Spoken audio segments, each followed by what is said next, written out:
Welcome back to my channel, Famous and Fabulous. Dwayne "Dog" Chapman has lived a life that could be like any action movie, full of danger, heartbreak and controversy. From his days in a motorcycle gang to becoming the star of one of the most famous reality TV shows, his journey has been anything but normal. But what led the man who seemed unstoppable to almost losing everything? Behind the famous sunglasses and bounty hunting fame is a story packed with surprising twists, hidden secrets, and a path nobody could have predicted. So what really happened to Dog the Bounty Hunter? Stay tuned to find out. You see, Dwayne "Dog" Chapman, the famous bounty hunter, had a tough childhood that shaped who he became. Born in Denver, Colorado, he grew up in a working-class family. His father, a Navy welder turned bail bondsman, was strict and often mean. His mother, a Sunday school teacher, tried to teach strong values to her children. Looking back, Dwayne described his childhood as pretty normal at first, but later realized just how hard it had been. His father had a bad temper and often hit him, something Dwayne thought was normal at the time. He even talked about a paddle his dad used that left him bruised and in pain. His father, nicknamed Flash for his boxing skills, taught him how to fight when he was young, believing it would toughen him up. But for Dwayne, all he wanted was his father's love and approval. However, at 16, Dwayne decided to leave home and joined a motorcycle gang called the Devil's Disciples. It was a rebellious move, far from the religious upbringing he had with a preacher mom and weekly church visits. While he didn't see himself as a fire and brimstone preacher, he always defended his faith, even getting into a fight with someone who insulted Jesus. That incident earned him the nickname Dog, which one of the bikers said was God, spelled backward. From that point on, he embraced the name and the identity that came with it. In the 1970s, Dog the Bounty Hunter crossed paths with his first wife, LaFonda Sue Darnell, while living in Denver. Their connection quickly grew, and after a couple of years of dating, they got married in 1972. Their journey together took them to different places before they finally settled down in Pampa, Texas, where LaFonda was originally from. The couple had two sons, Dwayne Lee Chapman Sue and Leland Chapman. But as their family grew, so did the cracks in their marriage. Chapman's growing legal troubles began to hurt their relationship, and life soon took a turn for the worse. In 1976, Chapman got himself involved in a drug deal that went terribly wrong. While he waited in the car, one of his friends got into an argument with the dealer, Oliver, and tragically shot him. Despite being outside when the crime happened, Texas law didn't let him off the hook. Because Chapman didn't report the crime, he was charged with murder and sentenced to 5 years in prison, though he served only 18 months. Prison wasn't the end of the road for Chapman. It was the turning point. During his time there, he worked as a barber for the guards and even stepped in during a dramatic moment when an inmate tried to escape and the guards prepared to use deadly force. Chapman stepped in and saved the man's life. This act of bravery earned him respect and a suggestion from one of the guards that would shape his future, becoming a bounty hunter. After his early release, Chapman was hit with a mountain of child support debt. Desperate to find a way to make quick money, he turned to bounty hunting, a career path that surprisingly even the judge in his case had encouraged. The judge had noticed something in the way Chapman carried himself during his time in prison and thought he had the toughness and smarts for the job. It felt like a fresh start, but for LaFonda, the weight of their situation became too heavy to bear. By 1977, she filed for divorce, and their paths split for good. After his divorce, Chapman was looking for a new partner. He wrote in his book that he met Ann Tegnell at a biker party in Colorado that same year, and they really hit it off. Chapman said they left the party together that night. When he offered to drive her home, she told him she was only 17 years old. To avoid going back to jail, he married her the very next day. Later, Chapman admitted they barely knew each other and probably wouldn't have gotten married if she hadn't been underage. Even though their marriage wasn't perfect, Chapman and Tegnell had 3 children together. Tragically, their first child, Zebediah, passed away shortly after he was born. They also had 2 sons, named Wesley and James.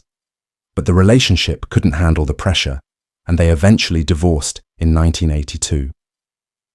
After his divorce, Chapman faced a tough blow. He lost custody of his kids, but he wasn't one to give up. Determined to reconnect with his other children, Dwayne Lee and Leland, he headed to Colorado. It was there, in a bar, that he crossed paths with Lissa Ray Britton. Bold as ever, Chapman told her he wanted to have a child with her, and even offered her money to make it happen. Surprisingly, Lissa agreed. She left her husband, married Chapman, and together they had 3 kids. But their marriage wasn't exactly built to last. They got married quickly, and it turned out they weren't very compatible. Chapman wanted a flashy Hollywood lifestyle, while Lissa preferred a quiet life in the woods. Their differences eventually pulled them apart, and they divorced in 1991, leaving Chapman single once again. Dog's next wife, Tawny, entered his life while he was still married to Lissa Britton. According to his book, their story began in 1988 when Dog arrested Tawny for drug possession. A few years later, he hired her as his secretary, and their working relationship quickly turned romantic. Tawny wanted a serious commitment, but Dog wasn't looking for anything long-term. Still, after much pressure, he gave in and married her. From the start, their relationship was rocky. Tawny struggled with drug use again, and Dog admitted to being unfaithful. Things spiraled even further after Dog's mother passed away, plunging him into depression and drug abuse. While still married to Tawny, Dog began an affair with Beth Smith, and his marriage to Tawny fell apart. Beth Smith is the woman most people know as Dog the Bounty Hunter's wife and partner, but their story started long before they became household names. When they first crossed paths in 1988, Beth was actually on the run from the law. She later shared that her trouble started when she was accused of stealing 2 lemons from a grocery store. While trying to make a call at a payphone, she stepped out holding the lemons and was arrested. To complicate matters, Beth was also carrying an unlicensed weapon and had a stack of unpaid traffic tickets. Needing to get out of jail, she called Dog, who was a bail bondsman at the time. He sent the paperwork by bus, leaving her behind bars for 12 hours. When Beth finally showed up at his office, she tried to play it cool, but Dog saw right through her. Beth later admitted that in that moment, she was completely smitten and determined to make him hers. The chemistry between Dog and Beth was undeniable, but their relationship had its challenges. Despite his marriages, other girlfriends, and struggles with addiction, Dog and Beth remained connected. By 1997, Dog, his kids, and Beth finally moved in together. They later married and built a successful bail bonds business called Darkeen Bail Bonds. Their big break came in 2003 when they helped capture Andrew Luster, the heir to the Max Factor fortune. Luster was wanted for sexually assaulting multiple women, and Dog tracked him down in Mexico. However, bounty hunting is illegal there, and Dog was arrested at the border. He had to pay bail to get himself and his crew out of jail. The irony of the situation was that Dog himself couldn't legally arrest anyone in the US due to his criminal record. A representative from the Florida Bail Bondsman Association even stated that his actions could technically be considered kidnapping. Despite the legal challenges, the capture shot Dog into the public eye. In 2004, Dog the Bounty Hunter premiered on A&E and audiences were hooked. For nearly a decade, viewers followed Dog as he hunted fugitives and tackled high-stakes situations. His wild mullet, ever-present sunglasses, and larger-than-life personality became his signature look. Dog later explained that his appearance was carefully designed to intimidate fugitives. Beth often emphasized that their show wasn't just about chasing criminals. At its core, it was about helping people and giving second chances. The show became a massive hit. But Dog's fiery personality, which made him a star, also brought trouble. In 2007, Dog faced backlash when a private phone call between him and his son was leaked. During the conversation, Dog used a racial slur and expressed concern that it could ruin his career if made public. The recording was published by the National Enquirer, and the response was swift. A&E put the show on hold and launched an investigation. Dog issued public apologies, acknowledging the hurt his words caused and promising to do better. He appeared on CNN expressing remorse and pledging never to use the slur again. His sincerity convinced the network, and the show eventually returned to air. With his long blonde hair, signature sunglasses, and Beth's remarkable ability to chase down fugitives in high heels, Dog the Bounty Hunter became a cultural phenomenon. The family's pep talks before every mission were iconic, and the show remained a fan favorite for 8 years. But in a shocking move, A&E cancelled the show despite its continued popularity, leaving fans stunned.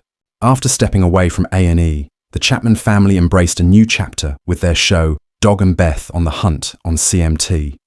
It was a fresh start, but the journey wasn't without challenges. The bail bond industry, which they were so passionate about, faced major hurdles, forcing the family to put filming on hold while they fought to protect the profession they loved. After a brief break from television, Dog and Beth returned, but this time the spotlight was on something far more personal and heartbreaking. In 2017, Beth was diagnosed with throat cancer. She shared the news with fans in a deeply emotional letter, vowing to fight with everything she had. Following surgery to remove a tumor, there was a moment of hope. By November, Beth was declared cancer-free, and it seemed like the worst was behind them. But their relief was tragically short-lived. Just a year later, Beth underwent another surgery and received devastating news. The cancer had returned, this time spreading to her lungs. Despite the grim prognosis, Beth refused to give up. By late 2018, she spoke about the battle as just another challenge in her life, determined to keep pushing forward. On June 26, 2019, Beth passed away.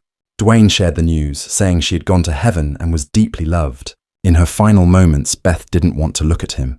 Dog believed it was because she knew he was losing hope, and she needed him to stay strong. He tried to keep her spirits up, always telling her she would be okay, even though deep down he questioned why people say that when they know the truth. The weight of her loss was almost unbearable, and his grief was undeniable. In the end, Beth told Dog to let her go. He struggled to accept it, unable to imagine life without her. But before he could respond, she took her final breath. Beth's death hit Dog the Bounty Hunter harder than anyone could imagine. In an emotional interview with Dr. Oz, he opened up about the darkest moment of his grief, revealing how he couldn't stop crying and even considered taking a handful of pills. Thankfully, he didn't go through with it, but it showed just how deeply he was struggling.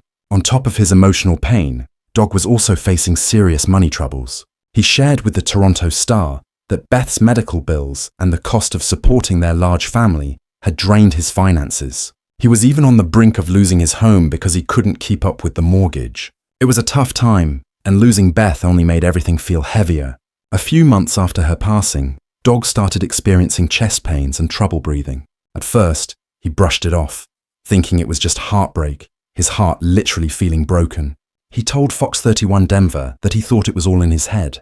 But when the symptoms didn't go away, he finally decided to seek medical help. Like many men his age, Dog had a tendency to ignore health problems. Beth had always been the one to push him to take care of himself, and without her, he wasn't prioritizing his well-being. Thankfully, Dr. Oz stepped in and convinced him to undergo some important tests. They even documented the process on his show, highlighting how crucial it was to take these health issues seriously. Dog admitted to being a heavy smoker since the age of 12, smoking up to 3.5 packs a day for over 40 years. Despite this, doctors found that his heart was surprisingly healthy. But there was a major issue, a blood clot in his lungs, something known as a pulmonary embolism. Dr. Oz explained how dangerous this condition could be, as the clot blocks blood flow to the lungs, creating a life-threatening situation. Determined to turn things around, Dog got serious about quitting smoking. He started using nicotine patches and committed to therapy to address the emotional struggles fueling his habits. With the help and encouragement of Dr. Oz and his team, Dog began to make changes in his life. After overcoming these challenges, Dog the Bounty Hunter landed a new show, Dog's Most Wanted.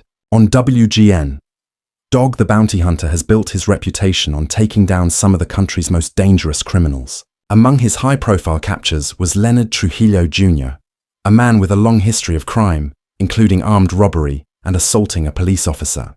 Trujillo had been on the run, but Dog and his team were determined to track him down. The hunt wasn't easy.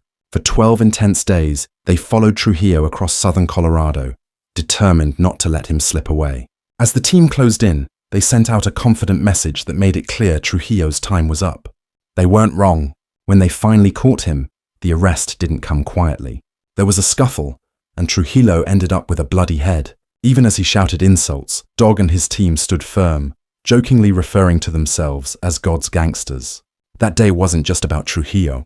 They managed to arrest 4 more people, marking it as a big win. The dramatic events were featured in an episode of Dog's Most Wanted, filmed just months after Beth's passing, making it an emotional chapter for the team. But life for Dog took some unexpected twists. After Beth's death, 7 months later, rumors began swirling about him dating Moon Angel, a family friend. The news sparked tension, with his daughter Lissa taking to social media to call Angel a homewrecker and accusing Dog of being fake. In the midst of this, Dog spoke about how Angel had helped him through a tough time. Things took an even more surprising turn when, during an emotional appearance on the Dr. Oz show, Dog proposed to Angel on live television. She was visibly shocked, insisting they were just friends. Dog later explained that the proposal wasn't serious and was more of a test to gauge people's reactions. Regardless of the confusion, the two never got married. After Beth's passing, Dog publicly stated he wouldn't remarry, but life had other plans. He eventually met Francie Frayne, a woman who, like Dog, was grieving the loss of a spouse. Francie's husband had passed away from cancer, and Dog had originally reached out to hire him for some work around the house. Instead, Dog and Francie connected over their shared experiences of loss. They found comfort in each other, with Dog later sharing how they often talked about Beth and Francie's late husband, helping each other navigate their grief. Dog and Francie started dating in March 2020, and by May he had already proposed.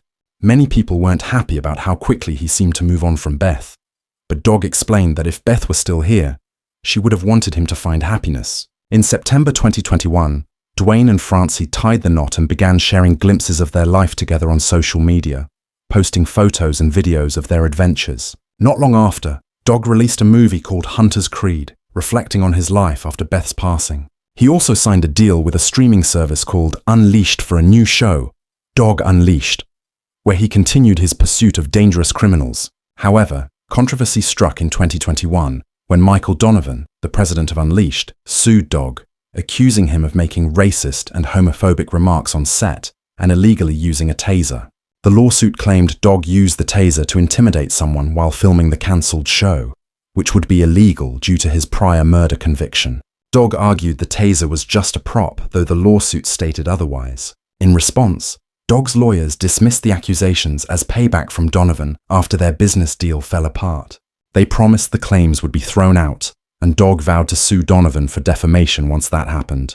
Behind the headlines, Dog faced another challenge. His legal troubles extended to unpaid taxes. By 2022, he owed $1.6 million in taxes across Colorado and Hawaii, forcing him to make difficult financial decisions.